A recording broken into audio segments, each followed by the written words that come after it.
Welcome back to our channel. We want to thank you for watching. The war in Sudan has gone for over 2 months. The vicious war between the Sudanese army and the paramilitary rapid support force, the RSF, has hit the 2-month mark, with hostility showing no signs of winding down, despite a dire humanitarian situation that has left more than half the country in desperate need of aid. Sudan was plunged into a chaos in mid-April when a deepening power struggle between Army Chief Abdel Fattah al-Burhan and the RSF commander Mohamed Hemedti Dagalo exploded into an all-out conflict. Since then, the country has sunk deeper into crisis. Entire neighborhood in the capital, Khartoum, has been destroyed and abandoned after more than 2 million residents fled. In the western regions of Darfur, the fighting has taken on its own entire dimension, pitting Arab against non-Arab communities in a terrifying echo of the violence that made it synonymous with conflict for over 20 years.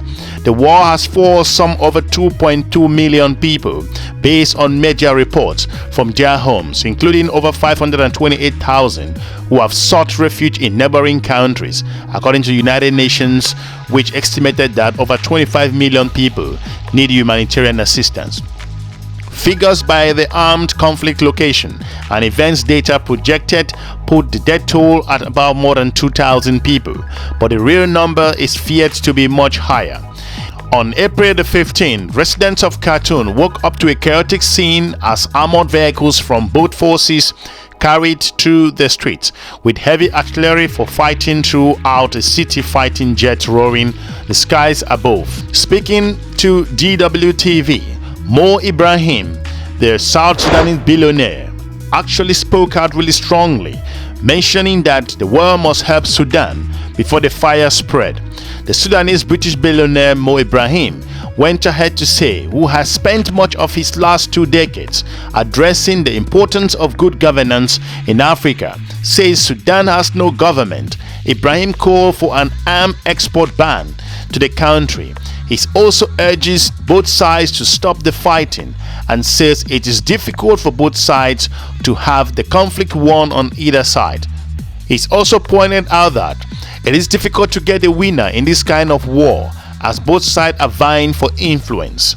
Moh Ibrahim also lashed out to the United Nations Security Council, calling it impotent, and also the United Nations structures and the system globally. He also went ahead to lash out at the African Union, pointing out that African Union is sleeping and is not taking its role, despite African Union also sanctioning Sudan. Let's take a listen to what Moh Ibrahim said regards to his interview at GWTV, and we will join you on the other side. You've tried for many years to promote better governance in Africa. In some countries you've had some success, but the violence never seems to go away. In Sudan, the country of your birth, decades of fighting, and now the killing has begun again in earnest. How personal is this conflict to you? It's very personal. It's terrible, and our people deserve better than this. And what we have here is 2 sides armed to the teeth, fighting a battle in our capital. Each side wants power, and with power comes financial resources. It's a terrible story. And this is a story of soldiers. Military coups is a century-old story, unfortunately. And enough is enough for all those guys.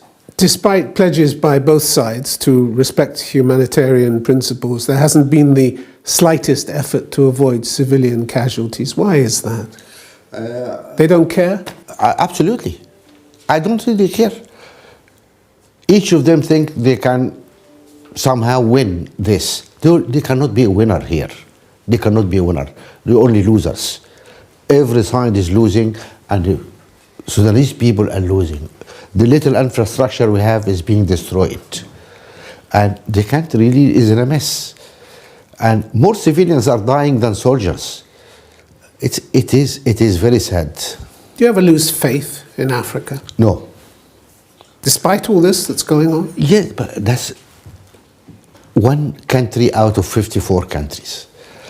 According to our index, in the last 10 years, we produce an index to measure governance in Africa. The majority of 2/3 of Africans living in a better governed countries than 10 years ago. So are moving forward. There are setbacks in some countries. Unfortunately, one of them is my country. But we will find a way forward. Last week, Sudan's government told the UN Human Rights Council that it was basically none of the UN's business. What was happening inside Sudan was an internal affair, they said. And the Sudanese armed forces, who of course have launched attacks and airstrikes in densely populated civilian areas in the capital, as you said, they were simply doing their constitutional duty. What do you say to a government like that? Does it make you angry that an army bombing its own people in their capital is just doing its constitutional but that duty? is not a government. That's not legitimate.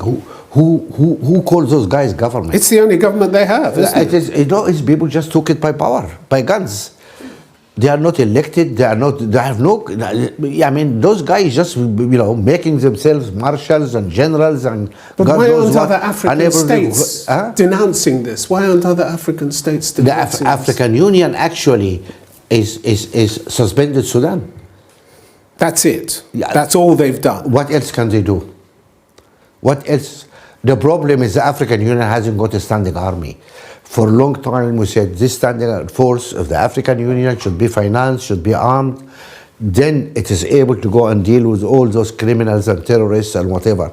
Unfortunately, the African Union hasn't got it. It has plenty of good intentions, doesn't it? But it doesn't realize it's only the moral power. What happened to silence the guns by 2020? Yes, what happened to that pledge? What about Security Council? Forget about the African Union. What about Security Council? Where is the Security Council? I think a lot of people have forgotten about the Security Council because it's defined by the vetoes of the 5 permanent powers. It's paralyzed. But Tim, the whole public order is in a mess. The whole world is, all these global structures are a mess. Security Council is impotent, cannot do anything. The African Union is toothless. They don't have the means to they can only express at least moral rage, which Security Council cannot even express. But we're not seeing much of that as for where Sudan is concerned. In fairness, in Sudan they did. In fairness, in Sudan they did. We had a conference 2 weeks ago, and we had Musa Faki, we had the whole guys in the conference, and it was clear what they stand, what they want to do. That even Security Council cannot do. Security Council cannot even express an opinion on what's going on in Sudan. It's shameful. But this conflict, as you've also said, is taking place against a really dismal tapestry of backsliding democracy, hasn't it? Yes. In a number of states, bad governance. Yes. You've called it Africa's own goal, and you said we're responsible for Yes. it. How much of Africa shares your sense of responsibility for this? Okay, let's define governance. Governance is really about a number of deliverables. One of them, of course, is human rights, delivery, participation, etc. Another part is the economy. Then there is human developments, and there is rule of law and security. And the picture is really mixed here, because over the last 10 years, Africa made a lot of progress in the area of infrastructure and human development, better education, better health. But not security. No. Security and rule of law is going down, actually. Why? Why is there no connection between the two? The problem is marginalization of minorities in some countries, exclusion, create resentment. Then you have also external factors like climate change, where you end up with conflicts between the herders and the farmers. And if that's not managed, it ends up into ethnic conflicts, like happened in Darfur.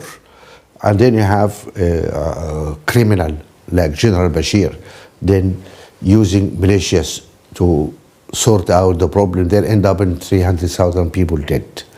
So it is a mismanagement also of natural disasters happening because of climate. That's one element. You said earlier this year, we started to see coup d'etat, which we thought was something in the past. We started to see this phenomenon of the strong man. It's something we need to fight back against. How do you fight these so-called strongmen who are entrenched in their countries across Africa, protected sometimes by foreign powers, often by criminal gangs that kill for the sake of it? How do you fight back against these people? I think young people, look at what happened in Khartoum. We had a strong man in Sudan for 30 years, entrenched. General Bashir was entrenched in power for 30 years, created all this military organization around. It's not enough for him to have an army. He created rapid support forces and called them Hemedti, instead of Hemedti, is my protection. And they had the intelligence had an army, his party has a militia. He had all this stuff. They changed curriculum in the schools, 30 years. Yet the same kids who grew up under his rule, those guys were dying in the street for democracy. Those are the young people who give us hope, because they will not accept the soldiers, they will not accept tyranny, they will not accept dictatorships. And they went on the street for 3 years now.